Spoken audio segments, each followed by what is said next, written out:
بہت شکریہ وجاہت صاحب محبتوں کے لیے آپ کی، ورنہ تمام تعریف اللہ کے لیے، اور دعا کریں کہ آپ جیسا سمجھتے ہیں اللہ تعالیٰ مجھے ویسا بنائے۔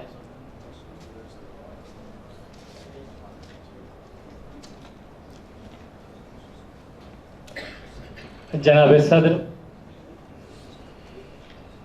میرے استاد جن کے سامنے میں نے بولنا سیکھا، جن کی وجہ سے میں نے بولنا سیکھا، آج ان کے سامنے بول رہا ہوں، یہ میرے لیے فخر کی بات ہے۔ بشیر پرواز صاحب ممبئی سے تشریف لائے، میرے بڑے بھائی خانوادہ سیماب کے چشم و چراغ، بہت اچھے شاعر، بہت اچھے ناظم اور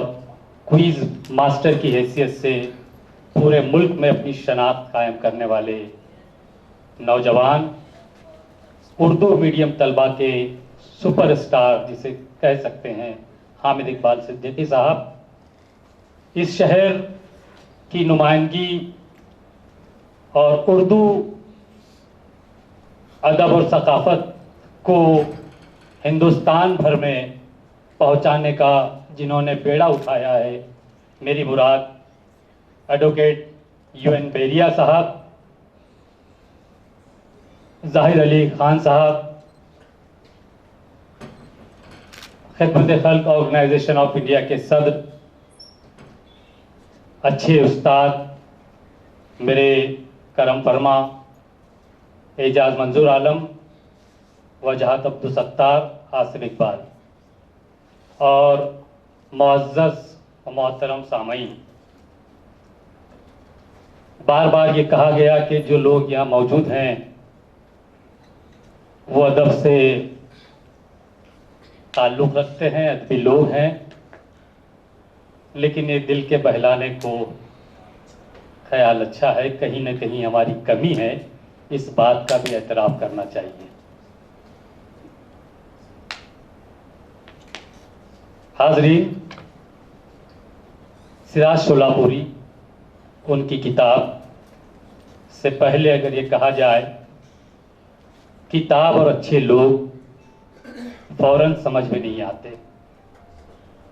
انہیں بار بار پڑھنا پڑتا ہے،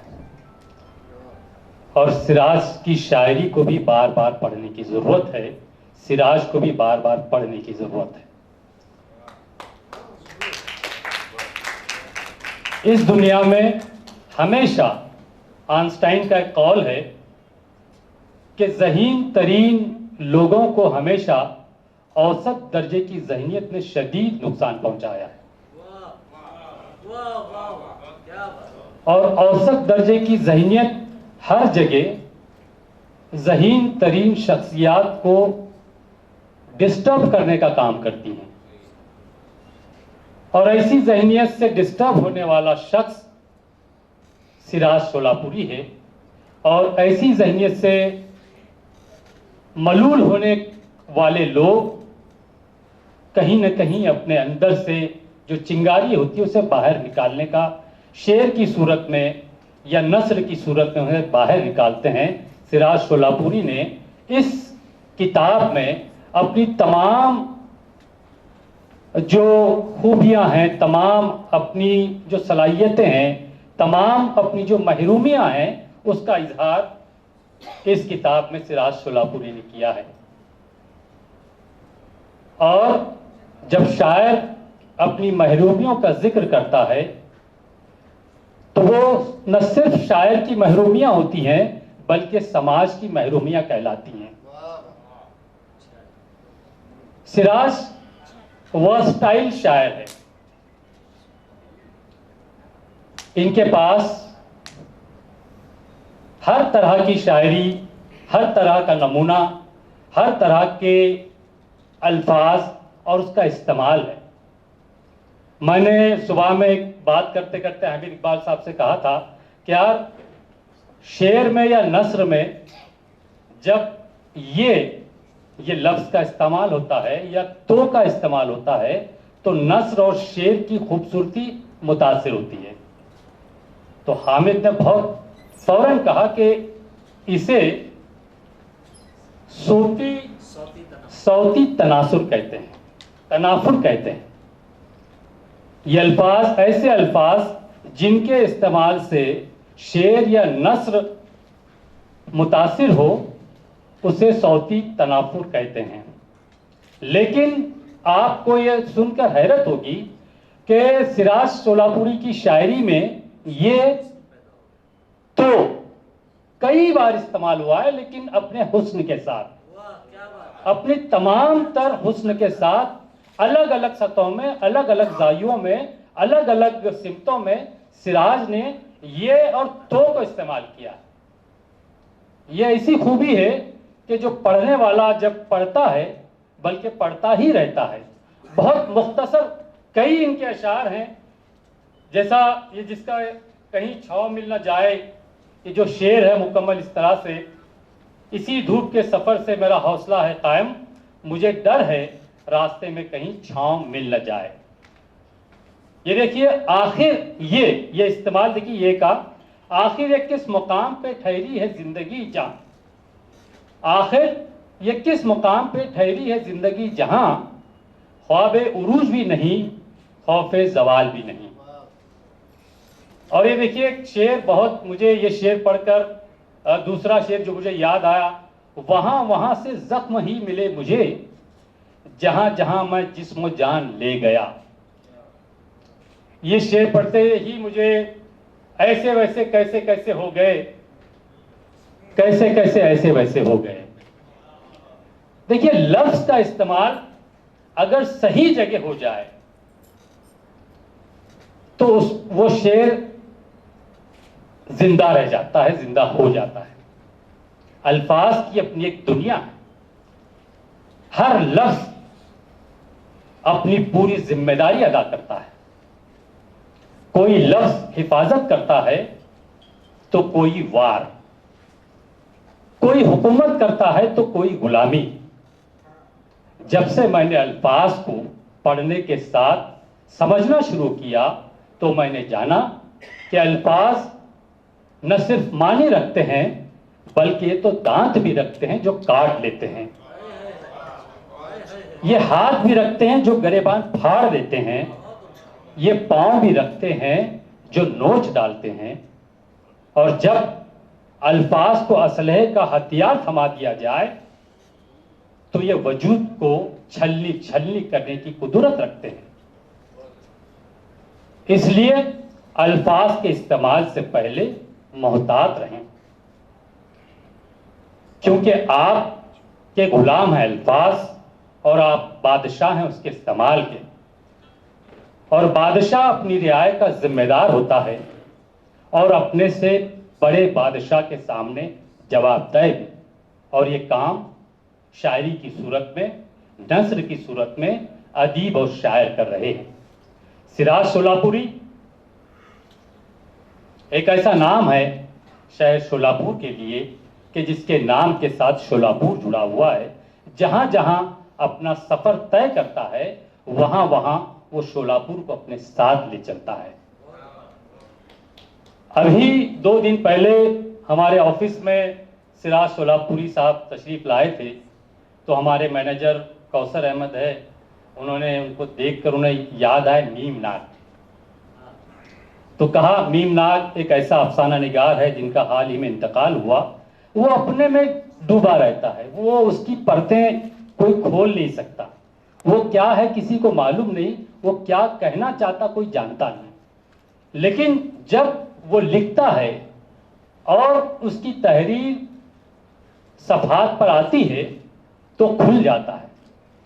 سراج کو دیکھ کر بھی ایسا نہیں لگتا کہ یہ سمٹا ہوا، یہ سہما ہوا شاعر اپنے اندر انقلاب رکھتا ہے۔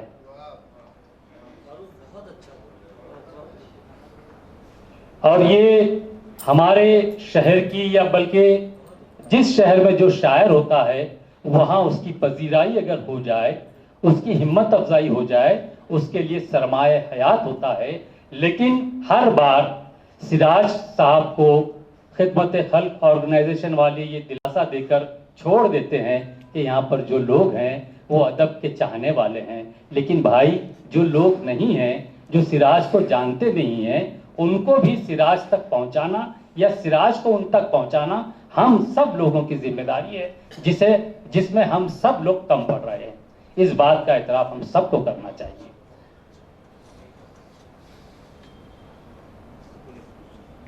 پاکستان کراچی جانے کا اتفاق ہوا، وہاں پر جو ادبی شخصیات ہوتی ہیں جو ہیں، وہاں کے لوگ اپنے لوگوں کو ہیرو بنا کر پیش کرتے ہیں۔ ہماری ذہنیتیں ہمارے لوگوں کو زیرو بنانا چاہتے ہیں۔ وہاں لیجنڈ کی حیثیت سے لوگوں کو پیش کرتے ہیں، اور ہیں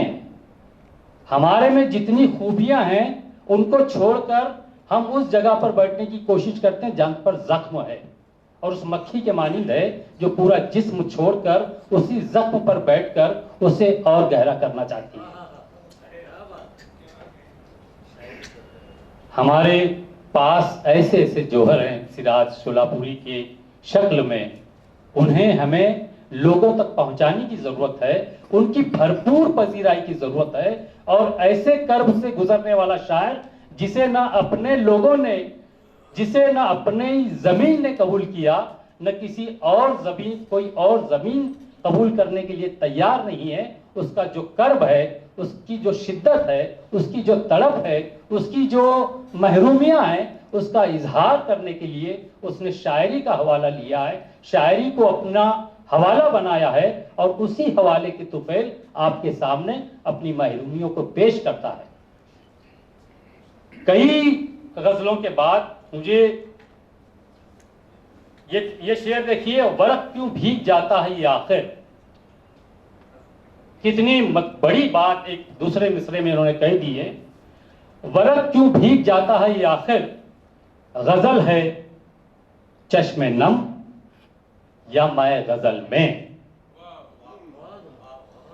آپ اسے پڑھتے رہیے، جتنے بار آپ اسے پڑھیں گے اتنی اس کی پردے کھلتی جائیں گی۔ یہاں پر اگر وہ غزل ہے چشم نم یا میں غزل میں جو انہوں نے استعمال کیا ہے، غزل میں میں اگر اس طرح سے کرتے تو کہیں نہ کہیں وہ آپ کو صوتی طور پر اور معنوی اعتبار سے اس میں بہت زیادہ عام لفظ کہیں تو جھول نظر آتا، لیکن میں آپ نے جو کیا ہے، میں غزل میں، غزل ہے چشم نم یا میں غزل میں، اتنی باریک بات، اتنی لطیف احساس کو آپ نے اتنے آسان لفظوں میں پرویا ہے کہ اس کو مطلب بار بار پڑھنے کو، بار بار گنگنانے کو، بار بار دہرانے کو جی چاہتا ہے۔ اور جب سراج نے اپنے شہر میں دیکھا کہ میری یہاں پر کوئی دال گلنے والی نہیں ہے، تو آپ نے یہاں سے چھوڑا۔ بیریا صاحب، یہ ہم سب کے لیے بہت درد کی بات ہے کہ وہاں گئے، وہاں انہوں نے اپنا مقام پیدا کیا، وہاں رہے، اور وہاں جانے کے بعد ایک غزل کہی، اور اس غزل میں اپنے استاد محترم کو بھی آپ مشورہ دے رہے ہیں کہ اب یہ جگہ نہیں رہی بہتر کسی بھی طور، اب یہ جگہ نہیں رہی بہتر کسی بھی طور، پرواز تم بھی شہر سے باہر نکل چلو۔ اب پرواز کو، بشیر پرواز صاحب کو، اپنے استاد کو یہ ایک شاگردانہ مشورہ ہے یا شاگردانہ کیا گزارش ہے کہ آپ اپنے استاد سے کہہ رہے ہیں کہ بھئی اس شہر کو چھوڑ دو یا اس شہر سے باہر نکل چلو۔ نکل چلو کا بھی جو آپ نے استعمال کیا ہے وہ بہت شائستہ انداز ہے۔ اگر آپ وہ نکل لو وہاں کہہ دیتے شولاپور والوں کی زبان میں، ہماری زبان میں، اپنی زبان میں، تو بہت ہی سطحی بات ہوتی، لیکن بہت ہی احترام کے ساتھ، بہت ہی عزت کے ساتھ، بہت ہی شائستگی سے آپ نے اپنے استاد محترم بشیر پرواز پہ مشورہ دیا ہے کہ شہر سے نکل چلو۔ لیکن بھائی، یہ جو شخصیت ہے، جو شخص سے شخصیت کا سفر طویل ہے، لیکن آج بشیر پرواز ہم شہر والوں کے لیے، شولاپور والوں کے لیے ایک ایسا اثاثہ ہے جس کی قدر و قیمت ابھی تک اس کا ہمیں احساس اور اندازہ نہیں ہو پایا ہے۔ بشیر پرواز کے گرد پوری ادبی دنیا شولاپور کی ادبی سرگرمیاں گردش کرتی ہیں، اور وہ ادبی سرگرمیوں کو معتبریت حاصل ہوتی ہے بشیر پرواز کے نام سے۔